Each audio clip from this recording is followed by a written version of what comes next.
Hello everyone, एक बार फिर से स्वागत है आपका यूट्यूब चैनल नीतीश एजुकेशन 27 पर। फ्रेंड्स, जैसा कि लास्ट क्लास में हम लोग पढ़ रहे थे मनोविज्ञान की अध्ययन विधियाँ और उसके सारे पार्ट्स लगभग हम लोग पढ़ चुके हैं। वो टॉपिक ख़त्म हो चुका है। अब आज हम लोग पढ़ेंगे मोटिवेशन क्या है, अभिप्रेरणा क्या है, इसके टाइप्स क्या हैं। देखिए, meaning and importance of motivation, types, paradigms and factors, यानी कि अभिप्रेरणा का अर्थ एवं महत्व, प्रकार, प्रतिमान, कारक।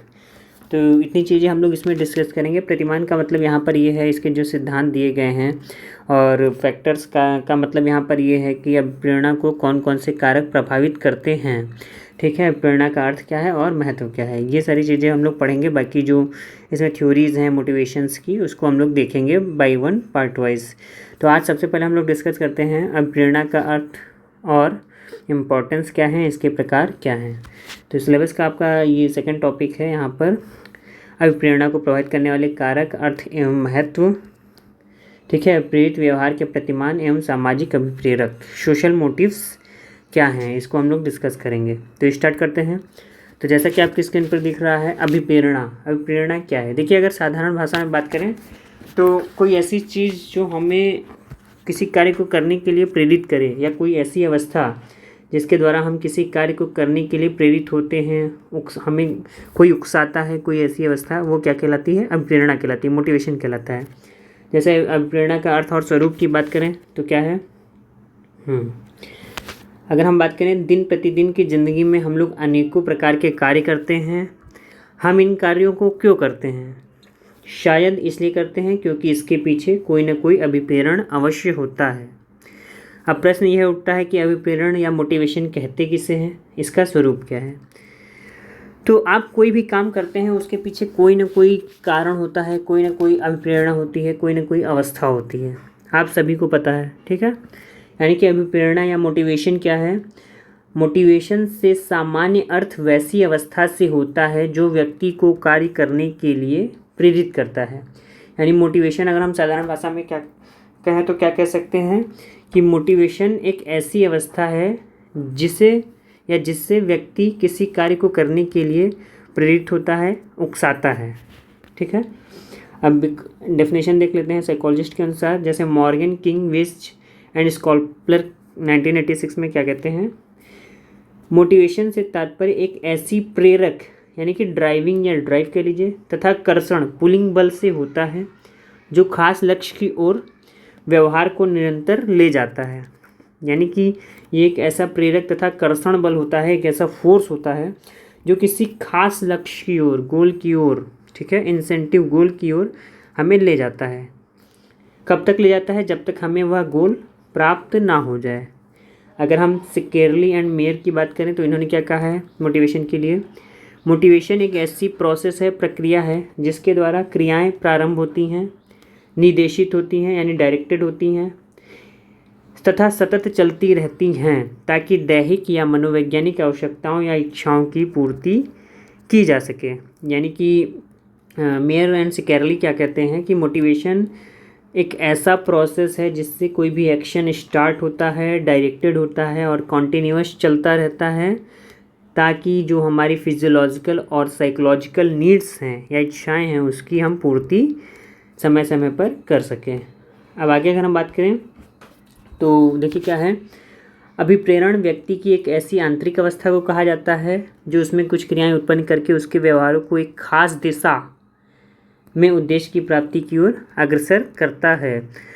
तो ये थी मोटिवेशंस की कुछ डेफिनेशन। अब हम देखेंगे कि जितनी भी डेफिनेशंस हम लोग देखे हैं, हम लोगों ने पढ़ी, इसके आधार पर या इसका विश्लेषण करने के पश्चात हमें मोटिवेशन का स्वरूप क्या पता चला। अब हम लोग उसको देखेंगे कि मोटिवेशन का आखिर स्वरूप क्या है। तो जैसा कि आपकी स्क्रीन पर दिख रहा है,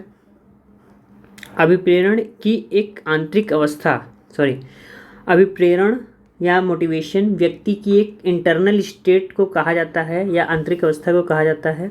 यह आंतरिक अवस्था काल्पनिक होती है, अतः इसे व्यक्ति के शरीर के भीतर ठोस रूप में देखा नहीं जा सकता है। देखिए, सबसे बड़ी चीज़ ये इम्पॉर्टेंट लाइन है, जो मोटिवेशन है, ये शब्द जो है इमेजनरी पॉइंट है ये, या इमेजनरी वर्ड है। स्पेलिंग मिस्टेक हो सकती है तो प्लीज़ ध्यान से सुनिएगा। मोटिवेशन क्या है, एक काल्पनिक या इमेजिनरी वर्ड है और यह बॉडी की एक इंटरनल स्टेट होती है, बॉडी की या हमारे शरीर के अंदर की एक आंतरिक अवस्था होती है जो कि काल्पनिक होती है और इसे हम मूर्त रूप में, कॉन्क्रीट फॉर्म में, ठोस रूप में इसे हम लोग देख नहीं सकते हैं। ठीक है, पहला लाइन इससे ये पता चला कि नेचर जो स्वरूप है अभिप्रेरणा का कैसा है, काल्पनिक है। ठीक है, आगे अगर हम बात करें सेकंड पॉइंट, मोटिवेशन में जो आंतरिक अवस्था होती है उससे व्यक्ति में कुछ क्रियाएं उत्पन्न होती हैं, यानी कि जो इंटरनल स्टेट्स हैं उससे व्यक्ति कुछ एक्टिविटी करने लगता है। जैसे एग्जांपल मान लीजिए आपको भूख लगी है, तो भूख लगने की वजह से आपके शरीर की आंतरिक अवस्था बदल जाती है, आपको थकान महसूस होती है, कमजोरी महसूस होती है, नींद आने लगती है, भूख से आप तड़पने बिलखने लगते हैं। यानी ये एक्टिविटीज़ शरीर में प्रारंभ हो जाती हैं और आपको लगता है कि हाँ हमें भोजन की ज़रूरत है। थर्ड पॉइंट देखिए क्या है, मोटिवेशन में उत्पन्न क्रियाएं एक निश्चित दिशा में यानी उद्देश्य की प्राप्ति की ओर बढ़ता है। जैसे ही मोटिवेशन में जैसे कोई एक्टिविटीज़ जो स्टार्ट हो गई हैं वो गोल डायरेक्टेड होती हैं, यानी एक निश्चित लक्ष्य की ओर बढ़ने के लिए हमें प्रेरित करने लगती हैं। इसका मतलब क्या हुआ, प्रत्येक अभिप्रेरण में एक निश्चित लक्ष्य होता है जिसकी ओर व्यक्ति का व्यवहार प्रेरित होता है। ठीक है, फोर्थ है आपका, मोटिवेटेड बिहेवियर उत्पन्न होने के बाद उद्देश्य की प्राप्ति तक वह जारी रहता है। अब देखिए ये क्वेश्चन हमेशा दिमाग में आता है कि मोटिवेशन कब तक रहता है, तो मोटिवेशन या मोटिवेटेड बिहेवियर तब तक जारी रहता है जब तक कि वह गोल या उद्देश्य प्राप्त ना हो जाए। ठीक है, अब मान लीजिए एक एग्जाम्पल के द्वारा इसे समझते हैं तो ज़्यादा अच्छे से समझ में आएगा।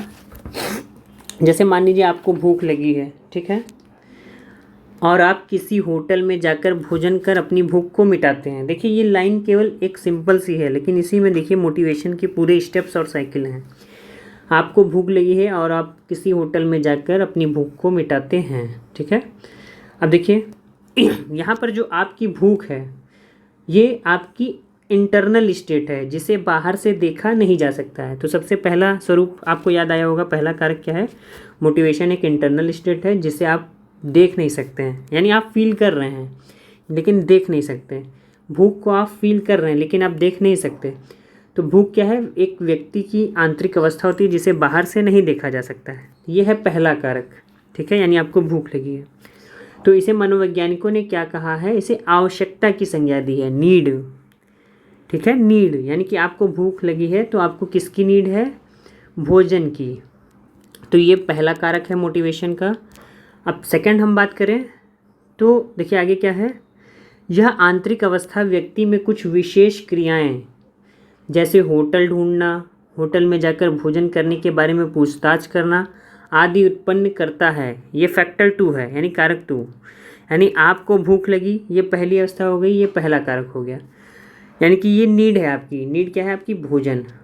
अब नीड हो गई, अब इस पर आप ड्राइव करेंगे। ड्राइव करने का मतलब इस भूख को मिटाने के लिए कुछ ना कुछ एक्टिविटी करना प्रारंभ कर देंगे। तो जैसा कि इस एग्जांपल में क्या है, आपको भूख लगी है तो आप अब क्या करेंगे, कोई होटल ढूंढेंगे या फिर आसपास जो भी कुछ है, होटल ढाबा जो भी आपको मिलता है, और होटल में जाकर भोजन के बारे में क्या करेंगे, पूछताछ करेंगे। ठीक है, तो आदि उत्पन्न, भोजन के बारे में पूछताछ करना आदि उत्पन्न करता है, ये फैक्टर 2 हो गया। अब आगे देखिए क्या है, इससे मनोवैज्ञानिकों ने क्या कहा है, इसे प्रणोद या ड्राइव की संज्ञा दी है। यानी नीड के बाद क्या आता है, ड्राइव। यानी कि भूख लगने से आपको एक तनाव और क्रियाशीलता की अवस्था उत्पन्न हुई आपके शरीर के अंदर, यानी एक टेंशन या तनाव या स्ट्रेस कह लीजिए, और क्रियाशीलता और एक्टिविटी करने की अवस्था उत्पन्न हुई जिसे मनोवैज्ञानिकों ने ड्राइव कहा है। ठीक है, उसके बाद क्या करेंगे आप, व्यक्ति द्वारा किए गए ये सभी क्रियाएं कुछ ऐसी होती हैं जो एक निश्चित दिशा में एक निश्चित लक्ष्य की ओर ले जाती हैं। अब नीड के बाद ड्राइव, ड्राइव के बाद अब आपने जो एक्टिविटी करी वो आपको किसी लक्ष्य की ओर ले जा रहा है जिसे गोल कहा जाता है। ठीक है, ये फैक्टर 3 हो गया। अब देखिए इसमें क्या है, इस उदाहरण में निश्चित लक्ष्य जो है भोजन की प्राप्ति है, यानी ड्राइव करने के बाद आपको गोल मिल गया, यानी गोल आपका क्या है, फूड या इंसेंटिव मिल गया, भोजन आपको मिल गया। ठीक है, यानी कि व्यक्ति में क्रियाशीलता की अवस्था तब तक पाई जाती है जब तक उसे भोजन प्राप्त नहीं हो जाता है। यानी देखिए, अगर आपको भूख लगी है तो आप तब तक तड़पते बिलखते रहेंगे जब तक आपकी भूख मिट नहीं जाती, आपको भोजन मिल नहीं जाता है। ठीक है, तो ये क्रियाशीलता तभी तक पाई जाती है। तो इस तरीके से हम क्या देखते हैं कि मनोवैज्ञानिकों ने मोटिवेशन के स्वरूप की व्याख्या मुख्यतः 3 मूल तत्वों द्वारा की है। कौन कौन से मूल तत्व हैं? Need, drive and incentives. Incentives को ही हम लोग गोल कहते हैं। ठीक है, यानी कि सबसे पहले आवश्यकता, फिर ड्राइव प्रणोद एवं प्रोत्साहन गोल। ये मुख्य 3 एलिमेंट हैं किसके? मोटिवेशन के। ठीक है, ये क्वेश्चन पूछा जाता है कि what is the steps of motivation elements steps, मतलब जो एलिमेंट्स हैं सीरियली इसको क्या है, अरेंज करिए। तो सबसे पहले नीड आएगा, फिर ड्राइव आएगा, फिर गोल आएगा। यानी आपके अंदर कोई आवश्यकता की उत्पत्ति हुई, आपने उसको उस आवश्यकता की उत्पत्ति को पाने के लिए आपने ड्राइव करना स्टार्ट कर दिया, और ड्राइव करने के बाद अपने गोल तक पहुंच गए। इसे ही मनोवैज्ञानिकों ने देखिए क्या कहा है, अंतर्नोद प्रोत्साहन सूत्र, यानी कि आवश्यकता अंतर्नोद प्रोत्साहन सूत्र। इसी को मनोवैज्ञानिकों ने क्या कहा है, आवश्यकता अंतर्नोद प्रोत्साहन सूत्र, यानी कि नीड ड्राइव इंसेंटिव फॉर्मूला इसे कहा है। इसे याद रखिएगा, मोस्ट इंपॉर्टेंट लाइन है। अब आगे हम लोग बढ़ते हैं। तो देखिए, जैसे कि मैंने आपकी स्क्रीन पर भी दिखाया है और मैंने बताया भी कि इससे रिलेटेड क्वेश्चन पूछा जाता है कि मोटिवेशन साइकिल का जो स्टेप है, सीरियल है, वो क्या है। तो सबसे पहले क्या जनरेट होती है मानव के अंदर? नीड, यानी आवश्यकता, या जिसे हम लोग क्या कहते हैं, यहाँ पर देखिए, जिसे इन्होंने आवश्यकता कहा है। ठीक, या अंतर्नोद। अब माफ़ कीजिएगा, आवश्यकता कहा है। ठीक है, उसके बाद ड्राइव, सेकंड है आपका ड्राइव। ड्राइव के बाद थर्ड जो है, लास्ट है आपका इंसेंटिव। यानी इंसेंटिव को ही इंसेंटिव या हम लोग गोल, लक्ष्य या प्रोत्साहन भी कहते हैं, एक ही चीज़ है, तो इसमें कंफ्यूज ना होइएगा। तो ये मोटिवेशन साइकिल है। ठीक है, अब आगे अगर हम बात करें तो यहाँ पर देखिए, एक मोस्ट इम्पॉर्टेंट पॉइंट मैं बताने जा रहा हूँ। अभी हाल ही में 1975 में डेसी ने जो है मानव अभिप्रेरण को या अभिप्रेरणात्मक चक्र को या मोटिवेशन साइकिल द्वारा और अधिक स्पष्ट एवं उसकी उपयुक्त व्याख्या करने के लिए इसमें एक चौथा एलिमेंट भी जोड़ा है, जो क्या है? संज्ञान। अब देखिए, डेजी ने, ये क्वेश्चन पूछा जाता है, मोस्ट इम्पॉर्टेंट क्वेश्चन है कि मोटिवेशन में जो चौथा एलिमेंट जोड़ा गया है मोटिवेशन साइकिल में, वो क्या है या फिर किसने जोड़ा है। तो मोटिवेशन साइकिल में जो चौथा एलिमेंट है वो है कॉग्निशन, संज्ञान, जिसे किसने जोड़ा है? डेसी ने 1975 में। तो जो लेटेस्ट मोटिवेशन साइकिल है इसमें टोटल कितने एलिमेंट्स हैं? 4, और जो चौथा एलिमेंट है वो है संज्ञान या कॉग्निशन, और किसने जोड़ा है? डेसी ने। इसको याद रखिएगा। ठीक है, मोस्ट इम्पॉर्टेंट है। अब आगे अगर हम बात करें, देखिए इसमें क्या है, संज्ञान आखिर होता क्या है। संज्ञान की बात करें तो संज्ञान एक सामान्य मानसिक प्रक्रिया है जिसमें चिंतन, प्रत्यक्षण, स्मरण या रिमेंबरिंग, भाव, फीलिंग, निर्णय, जजमेंट आदि प्रक्रियाएं सम्मिलित हैं। देखिए, कॉग्निशन क्या है? Cognition is an umbrella term. Cognition एक अम्ब्रेला टर्म है जिसमें आपकी thinking, perception, remembering, feeling, judgement, ये सारी एक्टिविटीज़ आ जाती हैं। यानी कॉग्निशन क्या है? एक ह्यूज टर्म है, अम्ब्रेला टर्म है, जिसमें ये सारी चीज़ें आ जाती हैं। यानी जो आप थिंकिंग करते हैं, जो परसेप्शन, प्रत्यक्षण, जो डायरेक्ट परसेप्ट कर रहे हैं, देख रहे हैं, स्मरण, रिमेंबरिंग, फीलिंग और निर्णय लेना, ये सारी चीज़ें आ जाती हैं। तो मनोवैज्ञानिकों ने इस तरह के अभिप्रेरणात्मक चक्र को संज्ञानात्मक अभिप्रेरणात्मक चक्र की संज्ञा दी है। यानी कि कॉग्निशन या चौथे एलिमेंट के जुड़ जाने के बाद मनोवैज्ञानिकों ने इसे क्या कह दिया है? कॉग्निटिव मोटिवेशनल साइकिल कह दिया है। ठीक है, कॉग्निटिव मोटिवेशनल साइकिल कह दिया है। तो ये है आपका संज्ञान, जो कि चौथा टर्म है। अब आगे हम बात करें तो मानव प्रेरण की व्याख्या इस प्रकार होती है। कैसे होती है? किसी बाह्य स्टिमुलस या आंतरिक उद्दीपक। अब देखिए, वैसे उद्दीपक को आंतरिक उद्दीपक कहा जाता है जो शरीर के भीतर होते हैं, यानी इंटरनल स्टिमुलस क्या होते हैं, जो शरीर के भीतर होते हैं। और जब व्यक्ति उत्तेजित होता है तो इससे व्यक्ति में क्रियाशीलता बढ़ जाती है और उसमें किसी लक्ष्य की ओर अग्रसर होने की प्रवृत्ति उत्पन्न हो जाती है।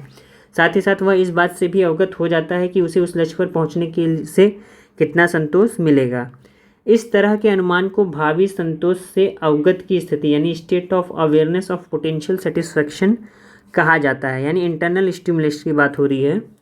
इस स्थिति के बाद व्यक्ति यह सोचता है कि किसी तरह उस लक्ष्य पर पहुंच जाएं जिसके बाद उसमें एक संतोष होगा, जिसे वास्तविक संतोष कहा जाता है, रियल सेटिस्फैक्शन कहा जाता है। अब देखिए आगे क्या है।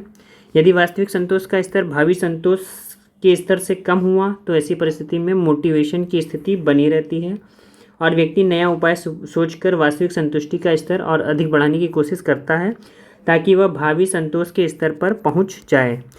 यानी यहाँ पर कुल मिलाकर ये है कि व्यक्ति तब तक एक्टिव रहता है, क्रियाशील रहता है, जब तक वह पोटेंशियल सेटिस्फैक्शन या फिर उसकी जो भावी संतोष की स्थिति है वहाँ पर ना पहुँच जाए।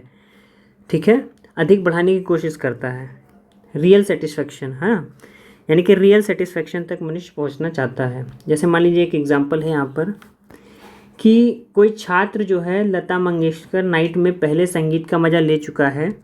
इस घटना की याद बार बार मन ही मन करके वह अपने आप को इतना अभिप्रेरित कर लेता है कि वह ऐसे सोचता है कि यदि वह इसी तरह के महान संगीतज्ञ के नाइट में जाए तो फिर से उसे उतना ही संतोष एवं मज़ा मिलेगा।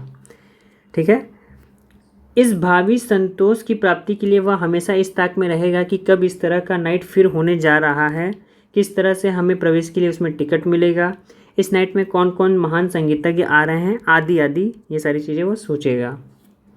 उसके बाद क्या होता है, इन सभी संज्ञानात्मक कारकों के फलस्वरूप व्यक्ति उद्देश्यपूर्ण व्यवहार यानी लक्ष्य की ओर ले जाने वाला व्यवहार करना प्रारंभ कर देता है।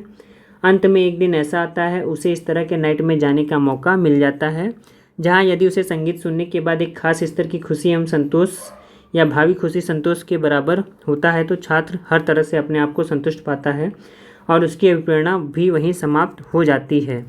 यानी कुल मिला के इस एग्जाम्पल का मतलब यह है कि कोई छात्र लता मंगेशकर नाइट में या किसी ऐसी मनपसंद चीज़ का संतोष प्राप्त कर चुका है पहले, जिसे अब वह दोबारा पाना चाहता है, तो वो उसकी फिराक में लगा रहता है और उसके अंदर इस चीज़ की मोटिवेशन जगी रहती है कि फिर से उसे यह संतोष मिल जाए। और जब वह संतोष उसे दोबारा मिल जाता है तो उसका मन शांत हो जाता है। ठीक है, अब आके देखिए क्या है ये, परंतु यदि इस नाइट में उसे संतोष से कम संतोष मिलता है, यानी पोटेंशियल संतोष से कम संतोष, सेटिस्फैक्शन से कम सेटिस्फैक्शन मिलता है, तो उसमें क्रियाशीलता बनी रहेगी और वही भावी संतोष के बराबर संतोष से खुशी प्राप्त करने के अन्य उपायों के बारे में सोचता रहेगा। यानी मान लीजिए आप किसी चीज़ से सेटिस्फाई नहीं हो रहे हैं और बहुत उम्मीद आपने लगा रखा है उस चीज़ से और फिर भी आप सेटिस्फाई नहीं हो रहे हैं, तो आपके अंदर यह मोटिवेशन तब तक बनी रहेगी जब तक आप पूर्णतः किसी चीज़ से सेटिस्फाई ना हो जाएं। किसी जॉब, चाहे वो जॉब हो, चाहे वो सैलरी हो, चाहे वो कोई भी इंसिडेंट हो लाइफ का। ठीक है, अब नेक्स्ट हम बात करते हैं अभिप्रेरक के प्रकार या मोटिवेशन के प्रकार क्या हैं। एक्सपेरिमेंटल स्टडीज़ को भी देखेंगे, अभिप्रेरणा क्या है, उसके प्रकार क्या हैं, काइंड्स ऑफ मोटिवेशन या मोटिव्स। तो देखिए मनोवैज्ञानिकों ने क्या कहा है, मनोवैज्ञानिकों ने अभिप्रेरणा के दो प्रकार बताए हैं। मनोवैज्ञानिकों ने अभिप्रेरक के दो मुख्य प्रकारों का वर्णन किया है या बताए हैं। पहला है इनबॉर्न मोटिव और दूसरा है एक्वायर्ड मोटिव। तो देखिए यहाँ पर कुछ चीज़ें नोट कर लीजिएगा। जैसे जन्मजात अभिप्रेरक जो इनबॉर्न मोटिव हैं, इसे मनोवैज्ञानिकों ने प्राइमरी मोटिव्स भी कहा है। ठीक है, फिजियोलॉजिकल और बायोलॉजिकल मोटिव भी कहा है, फिजियोलॉजिकल और बायोलॉजिकल मोटिव भी कहा है। यानी कि दैहिक, प्राथमिक और जन्मजात इनबॉर्न मोटिव। दूसरा अभिप्रेरक इन्होंने बताया है अर्जित अभिप्रेरक या एक्वायर्ड मोटिव। ठीक है, अर्जित अभिप्रेरक या एक्वायर्ड मोटिव। अब सबसे पहले हम लोग देखेंगे जो जन्मजात अभिप्रेरक है वह क्या है। जन्मजात अभिप्रेरक, पहला तो जैसा कि आपकी स्क्रीन पर देख रहा है और आपको नाम से ही समझ में आ रहा है कि ऐसे अभिप्रेरक यानी जन्मजात अभिप्रेरक वैसे अभिप्रेरक को कहा जाता है जो व्यक्ति में जन्म से ही मौजूद होते हैं। ठीक है, यानी कि जो आपका बाय बर्थ आपके अंदर जो अभिप्रेरक होते हैं उसे हम लोग जन्मजात अभिप्रेरक कहते हैं। इन अभिप्रेरकों के अभाव में प्राणी का जीवित रहना भी संभव नहीं है। इन अभिप्रेरकों को शारीरिक अभिप्रेरक या जैविक अभिप्रेरक भी कहते हैं। ये मैंने बता ही दिया आपको। आगे अगर हम बात करें, देखिए क्या है इन सभी जन्मजात अभिप्रेरकों की एक सामान्य विशेषता यह है कि यह सभी अभिप्रेरक आपके शरीर के भीतर एक बैलेंस्ड फिजियोलॉजिकल स्टेट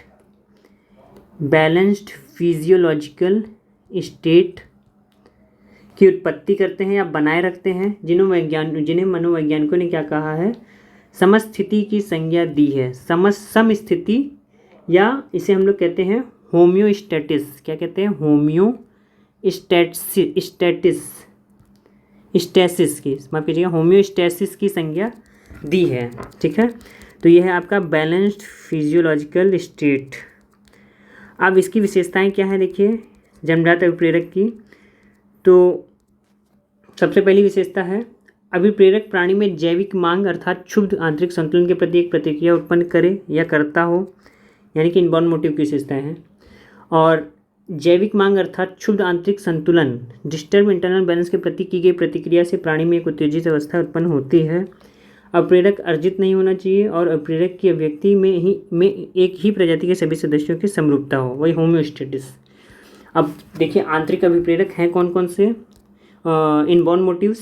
सबसे पहले देखिए भूख, प्यास, काम या यौन, टेम्परेचर रेगुलेशन, मल मूत्र त्याग करना, नींद यानी स्लीप, दर्द परिहार, पेन अवॉइडेंस, श्वास या श्वसन रेस्पिरेशन, ये सब हमारे प्राइमरी या इनबॉर्न मोटिव्स कहलाते हैं। ये सब हमारे क्या कहलाते हैं?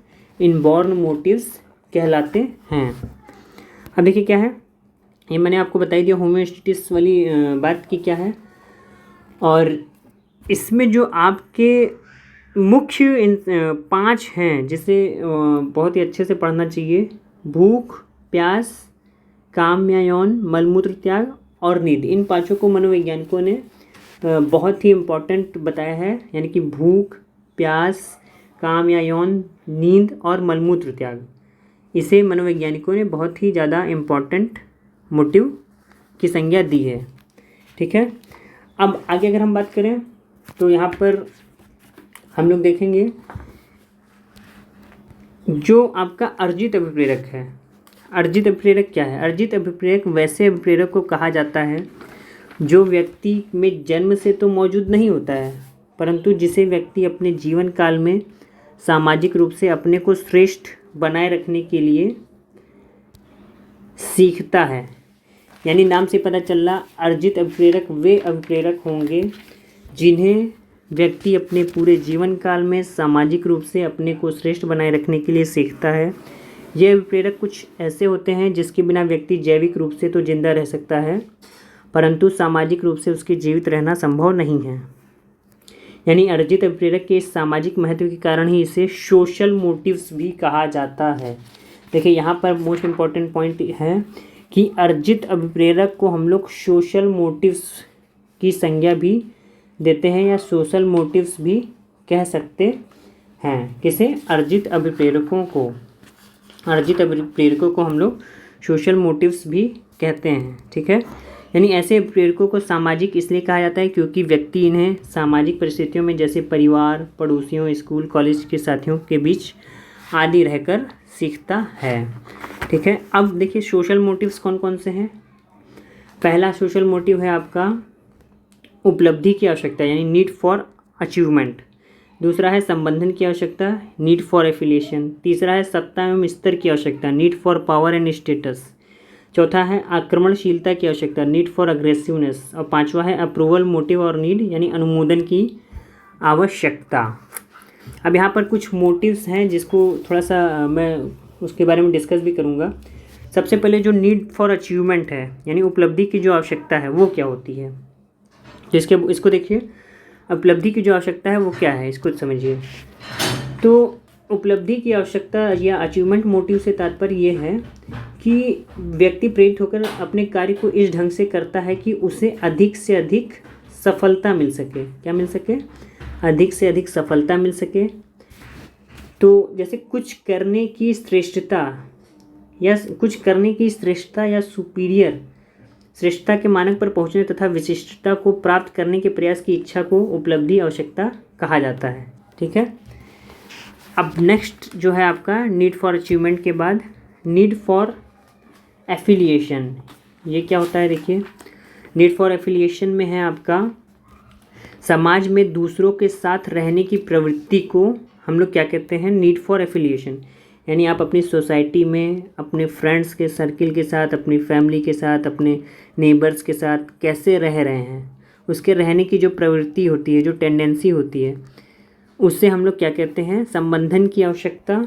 और इसी ही हम लोग सामुदायिकता भी कहते हैं। क्या कहते हैं? सामुदायिकता।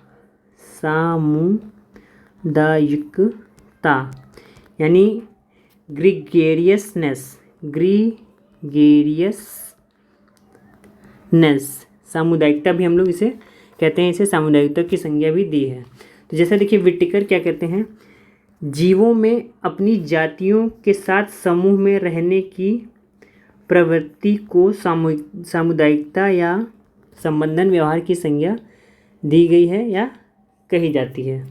ठीक है। तो ये है आपका नीड फॉर एफिलिएशन। इसे क्या कहा गया है? Need for affiliation. ठीक है। अब आगे अगर हम बात करें नीड ऑफ पावर, माफ़ कीजिएगा, नीड ऑफ पावर या सत्ता की आवश्यकता या स्तर की आवश्यकता, ये क्या होती है? तो देखिए क्या है। नीड फॉर पावर हम लोग किसे कहेंगे? दूसरों के संवेग या व्यवहार पर चेतन या अचेतन रूप से इच्छित प्रभाव उत्पन्न करने की क्षमता को सोशल पावर की संज्ञा दी गई है। यानी दूसरों के संवेग, इमोशंस, या व्यवहार या चेतन, कॉन्शियस, या अचेतन रूप से इच्छित प्रभाव उत्पन्न करने की क्षमता को सोशल पावर कहा गया है। यानी दूसरों के व्यवहार को नियंत्रित करने तथा उसे अपने ढंग से मोड़ने, ध्यान से सुनिएगा, दूसरों के व्यवहार को नियंत्रित करने और उसे अपने ढंग से मोड़ने की क्षमता को सामाजिक क्षमता या सोशल पावर कहते हैं। देखिए, सोशल पावर का सबसे अच्छा एग्जाम्पल ये है, जो पॉलिटिशियंस होते हैं वो बहुत ही तेज़ी से अपनी जनता को अपने कंट्रोल में रख लेते हैं। बहुत से पॉलिटिशियन ऐसे होते हैं। तो ये सोशल पावर है। या ग्रुप में कोई ऐसा इंसान होता है जिसकी बातों से सभी बहुत ही ज़्यादा अफेक्टेड होते हैं और उसके कंट्रोल में होते हैं। तो देखिए, इसमें क्या है, आजकल क्या होता है, जैसे आजकल के समाज में कुछ ऐसे लोग भी हैं जो अपने सत्ता विप्रेरक या पावर मोटिवेशन की अभिव्यक्ति ऊपर बताए गए किसी विधि से नहीं करके एक नई विधि से करते हैं। ऐसे लोग अपने सत्ता विप्रेरक की अभिव्यक्ति दूसरे लोगों को धोखा देकर तथा चालबाज, अनस्क्रपलस तरीका अपनाकर करते हैं। यानी कि जब कोई इंसान अपने मोटिव्स को दूसरे को धोखा देकर छल कपट के द्वारा पूरा करता है, तो इसके लिए मनोवैज्ञानिकों ने एक नया टर्म निकाला है जिसे क्या कहा जाता है, बहुत ही इम्पोर्टेंट है, मैकियावेलियनिज्म। यानी मैकियावेली के नाम पर है। यानी कि जब दूसरों पर राज या अपना कंट्रोल धोखा देकर चालबाजी से करते हैं, तो इसे मनोवैज्ञानिकों ने मैकियावेलियनिज्म कहा है। यानी छल कपट के द्वारा हम दूसरों पर जब अपना अधिकार करते हैं, सत्ता हाथियाने का काम करते हैं, कपट करते हैं, तो इस तरह की प्रेरक की अभिव्यक्ति के लिए मनोवैज्ञानिकों ने जो नया टर्म दिया है मैकियावेलिनिज्म भी इसे कहते हैं, मैकियावेली के नाम पर है। चौथा जो है आपका नीड फॉर अग्रेसिवनेस। ये क्या है? देखिए, आक्रमणशीलता एक प्रमुख सामाजिक सोशल मोटिव है जिसमें एक व्यक्ति दूसरे व्यक्ति को शाब्दिक रूप से यानी वर्बली या शारीरिक रूप से या फिजिकली चोट पहुंचाने की कोशिश करता है। तो उसे हम लोग क्या कहेंगे? आक्रमणशीलता की आवश्यकता या अग्रेसिव बिहेवियर। ठीक है। यानी कि जब हम किसी को अब्यूज़ करते हैं या किसी को डांटते हैं, फटकारते हैं, किसी को मारते हैं और उसके द्वारा हम प्रेरणा की अभिव्यक्ति करते हैं, तो ये हमारा क्या कहलाता है, नीड फॉर अग्रेसिवनेस। जैसे हमारा फ्रस्ट्रेशन हो गया, जैसे हमारी कुंठा हो गई, जैसे हमारा अनजस्टिफाइड अमाउंट इंटेंस, ये सारी चीज़ें। लास्ट है आपका अप्रूवल मोटिव क्या होता है, 5वां अप्रूवल मोटिव और नीड। तो देखिए नाम से पता चल रहा है कि अनुमोदन की आवश्यकता या अनुमोदन और प्रेरक से तात्पर्य व्यक्ति द्वारा दूसरों से, जिन्हें वह दूसरे कौन, जिन्हें वह अधिक महत्वपूर्ण समझता है अपनी लाइफ में, उसके द्वारा पॉजिटिव वैल्यूएशन की आशा रखता है। धनात्मक मूल्यांकन यानी जैसे मान लीजिए आप किसी दूसरे से अपनी तारीफ सुनना चाह रहे हैं, प्रतिष्ठा, प्रशंसा आदि पाने की उम्मीद रखता है। तो इस तरह का जो अभिप्रेरक है बच्चों तथा किशोरों में सबसे अधिक पाया जाता है। वयस्क लोगों में भी इस तरह की चीज़ें पाई जाती हैं, परंतु वे इस चीज़ को कुछ हद तक छिपा लेते हैं। यानी अनुमोदन की आवश्यकता का मतलब क्या हुआ कि ऐसा अभिप्रेरक जिसमें व्यक्ति क्या है, दूसरों से हमेशा अपनी तारीफ सुनना पसंद करना चाहे, अपना हमेशा अपने बारे में एक धनात्मक मूल्यांकन की आशा रखता हो, तो इसे हम लोग क्या कहते हैं, इसे कहते हैं अप्रूवल मोटिव और नीड या अनुमोदन की आवश्यकता। अब यहाँ पर मैं बताना चाहता हूँ जो आपका एक्वायर्ड अभिप्रेरक है, इसे ही हम लोग सेकेंडरी मोटिव भी कहते हैं, इसे ही हम लोग सोशल मोटिव्स भी कहते हैं, इसे ही हम लोग अर्जित अभिप्रेरक भी कहते हैं। यानी अर्जित अभिप्रेरक हम लोगों ने पढ़े हैं कितने टाइप के, need for achievement, need for affiliation, need for power and status, need for aggressiveness, need for approval motive और नीड। अब अगर हम बात करें जो हमारे प्राइमरी मोटिव्स थे जन्मजात अभिप्रेरक, तो इसमें जो थर्स्ट है, प्यास, मैंने बताया था भूख, प्यास, काम यौन और मलमूत्र त्याग करना और नींद, ये 5 मोस्ट इम्पॉर्टेंट हैं। जिसमें प्यास का एक डबल डिप्लेशन थ्योरी है, प्यास के रिगार्डिंग डबल डिप्लीजन थ्योरी। इसके अनुसार क्या है, प्यास 2 शारीरिक क्रियाओं, कोशिकाओं में पानी की कमी हो जाना तथा रक्त की मात्रा में कमी होना का परिणाम है। यानी हमें प्यास क्यों लगती है, प्यास हमें इसलिए लगती है कि जब हमारे शरीर में क्रियाओं, कोशिकाओं में पानी की कमी हो जाती है, रक्त की मात्रा में कमी हो जाती है, डिहाइड्रेशन जिसे हम लोग बोलते हैं, तो यह हमारा क्या कहलाता है, मतलब ये डबल डिप्लेशन थ्योरी का एक एग्जांपल है। डबल डिप्लेशन थ्योरी प्यास के रिगार्डिंग ही दी गई है। तो इससे क्या होता है कि हमें प्यास की अनुभूति होती है। इसको हम लोग बाद में पढ़ेंगे, अभी केवल ऐसे समझ लीजिए क्या है प्यास के लिए रिगार्डिंग, ठीक है। तो ये थे हमारे आज का मोटिवेशन का कॉन्सेप्ट क्या है, अर्थ क्या है, इंपॉर्टेंस क्या है और टाइप्स क्या है। तो आशा करता हूँ ये वीडियो आपको अच्छा लगा होगा। अगर इससे रिलेटेड किसी प्रकार की कोई कन्फ्यूजन है तो मुझसे आप कमेंट के द्वारा पूछ सकते हैं। नेक्स्ट वीडियो में हम लोग इसके आगे के पार्ट पढ़ेंगे, और अगर आपको कोई कन्फ्यूजन है तो मुझसे पूछिए। और अगर आप पीजीटी साइकोलॉजी और साथ ही साथ किसी प्रकार की रेगुलर अपडेट्स पाना चाहते हैं तो चैनल को जरूर सब्सक्राइब, लाइक एंड शेयर कीजिए। मिलते हैं नेक्स्ट वीडियो में। Thank you so much. आपका दिन शुभ हो।